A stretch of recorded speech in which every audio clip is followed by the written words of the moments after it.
ರಾಜ್ಯದಲ್ಲಿ ಕಾಂಗ್ರೆಸ್ ನಾಯಕರು ಸಿಡಿಸಿರುವಂತಹ ಆಪರೇಷನ್ ಕಮಲದ ಗದ್ದಲ ದಿನದಿಂದ ದಿನಕ್ಕೆ ಜೋರಾಗ್ತಾ ಇದೆ. ಒಂದ್ ಕಡೆ ಸಿಎಂ ಸೇರಿದಂತೆ ಹಲವರು 50 ಕೋಟಿ 100 ಕೋಟಿ ಆಫರ್ ಕೊಡ್ತಿದ್ದಾರೆ ಅಂತ ಹೇಳಿ ಬಿಜೆಪಿ ಮೇಲೆ ಆರೋಪ ಮಾಡ್ತಿದ್ದಾರೆ. ಆದ್ರೆ ಕಾಂಗ್ರೆಸ್ನ ಕೆಲ ಶಾಸಕರೇ ನಮಗಂತ ಯಾವುದೇ ಆಫರ್ ಬಂದಿಲ್ಲ ಅಂತಿದ್ದಾರೆ. ಈ ಗೊಂದಲದ ನಡುವೆಯೇ ಕೆಲವರು ತಮ್ಮ ಮನದಾಸೆಯನ್ನ ವ್ಯಕ್ತಪಡಿಸ್ತಾ ಅಸಮಾಧಾನ ಹೊರಹಾಕ್ತಿದ್ದಾರೆ.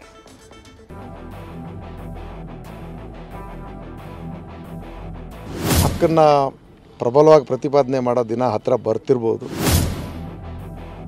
ನೋವು ನಂದೇ ಆದ್ರೂ ನನ್ನ ನೋವನ್ನು ಹೊರಗೆ ಇಟ್ಕೊಳ್ಳೋಕ್ಕಾಗಲ್ಲ. ರಾಜಕೀಯ ಒಂದು ರೀತಿ ಚಕ್ರವ್ಯೂಹ ಇದ್ದಂತೆ. ಇಲ್ಲಿ ಹಣದ ಮೋಹ, ಅಧಿಕಾರದ ದಾಹದ್ದೇ ಆಟ. ಸದ್ಯ ರಾಜ್ಯ ರಾಜಕೀಯದಲ್ಲೂ ಇಂಥದ್ದೇ ಆಟ ಶುರುವಾಗಿದೆ. ರಾಜ್ಯ ಕಾಂಗ್ರೆಸ್ನಲ್ಲಿ ದಿನಕ್ಕೊಂದು ಬೆಳವಣಿಗೆಗಳು ನಡೀತಾ ಇದ್ದು ಹಸ್ತಪಡೆಯ ಮನೆ ಗೊಂದಲದ ಗೂಡಾಗಿದೆ. ಒಂದೆಡೆ ಮುಡ, ವಾಲ್ಮೀಕಿ ಹಗರಣಗಳ ಸರಮಾಲೆ, ಮತ್ತೊಂದೆಡೆ ಆಪರೇಷನ್ ಕಮಲದ ಆತಂಕ, ಅನುದಾನದ ಆಕ್ರೋಶ.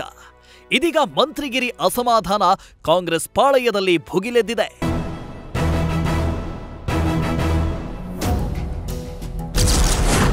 ಮಂತ್ರಿಗಿರಿ ಸಿಗದಿದ್ದಕ್ಕೆ ಮಳವಳ್ಳಿ ಶಾಸಕ ತೀವ್ರ ಅಸಮಾಧಾನ.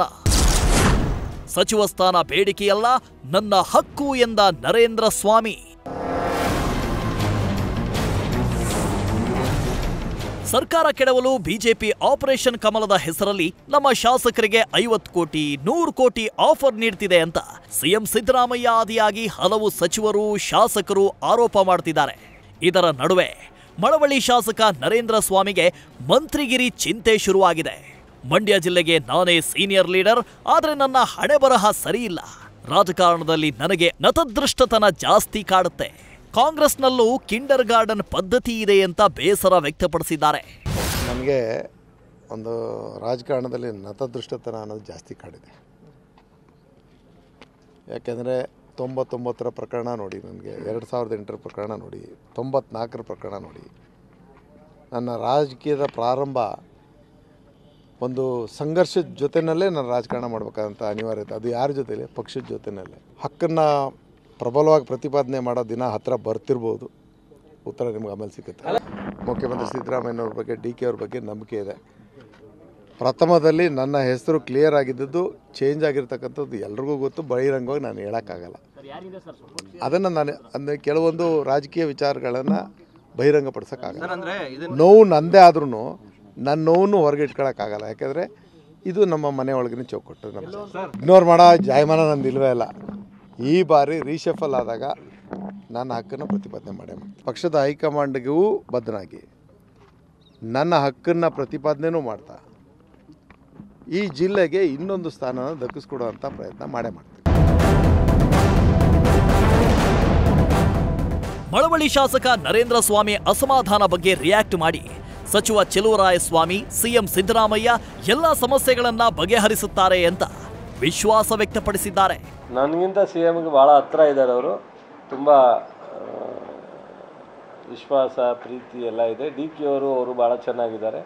ಸೊ ಉಪಮುಖ್ಯಮಂತ್ರಿಗಳು. ಹಾಗಾಗಿ ನಾನು ಅವ್ರಿಗೆ ಭಾಳ ಆತ್ಮೀಯ ನರೇಂದ್ರ ಸ್ವಾಮಿಯವರಿಗೆ ಅವರ ಫೀಲಿಂಗ್ಸ್ ನನಗೂ ಗೊತ್ತಿದೆ. ಅದರಿಂದ ಜಿನೈನ್ ಇದೆ. ಖಂಡಿತ ಅವ್ರಿಗೆ ಅವಕಾಶ ಪಕ್ಷ ಮತ್ತು ಮುಖ್ಯಮಂತ್ರಿಗಳು, ಉಪಮುಖ್ಯಮಂತ್ರಿಗಳು ಮಾಡ್ತಾರೆ ಅನ್ನೋ ನಂಬಿಕೆ ನನಗೂ ಇದೆ. ಕೈ ಶಾಸಕರಿಗೆ 100 ಕೋಟಿ ಆಫರ್, ಹೈಕಮಾಂಡ್ ಅಲರ್ಟ್. ಕರ್ನಾಟಕದಲ್ಲಿ ಗ್ಯಾರಂಟಿ ಸರ್ಕಾರವನ್ನ ಕೆಡವಲು ಕೆಲ ಶಾಸಕರಿಗೆ ಬಿಜೆಪಿ 100 ಕೋಟಿ ಆಫರ್ ನೀಡ್ತಿದೆ ಎಂದು ಬಾಂಬ್ ಸ್ಫೋಟವಾಗ್ತಿದ್ದಂತೆ ಹೈಕಮಾಂಡ್ ಅಲರ್ಟ್ ಆಗಿದೆ. ಆಪರೇಷನ್ ಕಮಲ ಆತಂಕದ ಹಿನ್ನೆಲೆಯಲ್ಲಿ ಕಾಂಗ್ರೆಸ್ ಹೈಕಮಾಂಡ್ ಎಂಟ್ರಿ ಕೊಟ್ಟಿದೆ. ಸಿಎಂ, ಕೆಪಿಸಿಸಿ ಅಧ್ಯಕ್ಷರಿಂದ ಮಾಹಿತಿ ಪಡೆದುಕೊಂಡ ಹೈಕಮಾಂಡ್ ಜಿಲ್ಲೆಯ ಉಸ್ತುವಾರಿ ಸಚಿವರು ಶಾಸಕರನ್ನ ವಿಶ್ವಾಸಕ್ಕೆ ತೆಗೆದುಕೊಳ್ಳಿ ಅಂತ ಸೂಚನೆ ನೀಡಿದೆ. ಹಾಗೂ ಬೈ ಎಲೆಕ್ಷನ್ ರಿಸಲ್ಟ್, ಅಧಿವೇಶನ ಹಿನ್ನೆಲೆ ಸಭೆ ಮಾಡಿ ಮಾತನಾಡಿ ಶಾಸಕಾಂಗ ಪಕ್ಷದ ಸಭೆ ಕರೆದು ಚರ್ಚೆ ಮಾಡುವಂತೆ ರಾಜ್ಯ ನಾಯಕರಿಗೆ ಸೂಚನೆ ನೀಡಿದೆ. ಇನ್ನು 100 ಕೋಟಿ ರೂಪಾಯಿ ಆಫರ್ ವಿಚಾರಕ್ಕೆ ಸೂಕ್ತ ದಾಖಲೆ ಕಳುಹಿಸಿಕೊಡಿ, ಈ ಬಗ್ಗೆ ದೆಹಲಿ ಮಟ್ಟದಲ್ಲಿ ಪ್ರಸ್ತಾಪ ಮಾಡ್ತೇವೆ ಅಂತ ಸಿಎಂ ಡಿಸಿಎಂಗೆ ತಿಳಿಸಿದೆ ಎಂಬ ಮಾಹಿತಿ ಲಭ್ಯವಾಗಿದೆ. ಆಪರೇಷನ್ ಕಮಲದ ಆರೋಪ ಸಂಬಂಧ 100 ಕೋಟಿ ಆಫರ್ ಬಗ್ಗೆ ಕಾಂಗ್ರೆಸ್ ಹೈಕಮಾಂಡ್ ದಾಖಲೆ ಕೇಳಿದೆ. ಆದರೆ ಇತ್ತ ರಾಜ್ಯದಲ್ಲಿ ಕಾಂಗ್ರೆಸ್ ಶಾಸಕರು ಮಾತ್ರ ಅಡ್ಡಗೋಡೆ ಮೇಲೆ ದೀಪ ಇಟ್ಟಂತೆ ಮಾತಾಡ್ತಿದ್ದಾರೆ. ಕಾಂಗ್ರೆಸ್ ಶಾಸಕರಿಗೆ ಆಫರ್ ಬರ್ತಿರೋದು ನಿಜ, ಆದ್ರೆ ನಮಗೆ ಬಂದಿಲ್ಲ ಅಂತ ಬೆಳಗಾವಿ ಉತ್ತರ ಶಾಸಕ ರಾಜು ಸೇಠ್ ಗೊಂದಲದ ಹೇಳಿಕೆ ನೀಡಿದ್ದಾರೆ. 100 ಕೋಟಿ ಕೊಡಲಿಕ್ಕೆ ಒಂದು 50 ಶಾಸಕರಿಗೆ ಕೊಡಲಿಕ್ಕೆ 5,000 ಕೋಟಿ ಆಗ್ತೈತಿ. ಎಲ್ಲಿಂದ ಬರ್ತೈತೆ ಹಣ? ಇದು ಯಾರ ಕಡೆ ಇದೆ ಹಣ? ಎಷ್ಟು ಯಾರ ಕಡೆಯಿಂದ ತಗೊಂಡು ಅವರು ಶಾಸಕರಿಗೆ ಕೊಡ್ತಾ ಇದ್ದಾರೋ? ಇದು ಇಡೀ ತನಿಖೆ ಮಾಡಬೇಕು BJP ಮೇಲೆ. ಯಾರು ಹೋಗೋದೇ ಇಲ್ಲ. ಪ್ರಯತ್ನ ಮಾಡ್ತಾ ಇದ್ರು, 1 ವರ್ಷದಿಂದ ಪ್ರಯತ್ನ ಮಾಡ್ತಾ ಇದ್ದೇನೆ. ನಾನು ಕೇಳ್ತಾ ಇದ್ದೇನೆ, ನಮ್ಮ ಯಾರು ಶಾಸಕರು ಸ್ನೇಹಿತರಿದ್ದಾರೋ ಅವರು ಹೇಳಕತ್ತಾರೋ ನಮ್ಮ ಕಡೆ ಹಿಂಗೆ ಬಂದಿದ್ದು, ಹಿಂಗೆ ಆಗಿತ್ತು ಅಂತ. ಮತ್ತು ನಮ್ಮ ಶಾಸಕರು ಯಾರು ಹೋಗೋದಿಲ್ಲ. ನಮ್ಮ ಕಡೆ ಯಾರು ಬಂದಿಲ್ಲ, ನನಗಂತೂ ಗೊತ್ತಿಲ್ಲ. ನನ್ನ ಕಡೆ ಯಾರು ಬಂದಿಲ್ಲ.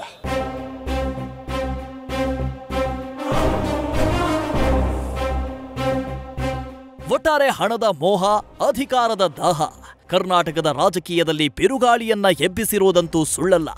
ಈ ಎಲ್ಲ ಆರೋಪ, ಆಸೆ, ಆಕಾಂಕ್ಷೆಗಳಿಗೆ ಆದಷ್ಟು ಬೇಗ ತೆರೆ ಬೀಳುತ್ತಾ ಅನ್ನೋದನ್ನ ಕಾದು ನೋಡಬೇಕಿದೆ. News First bureau. News First ನಿರ್ಭೀತಿಯಿಂದ ನಿಮ್ಮ ಪರವಾಗಿ.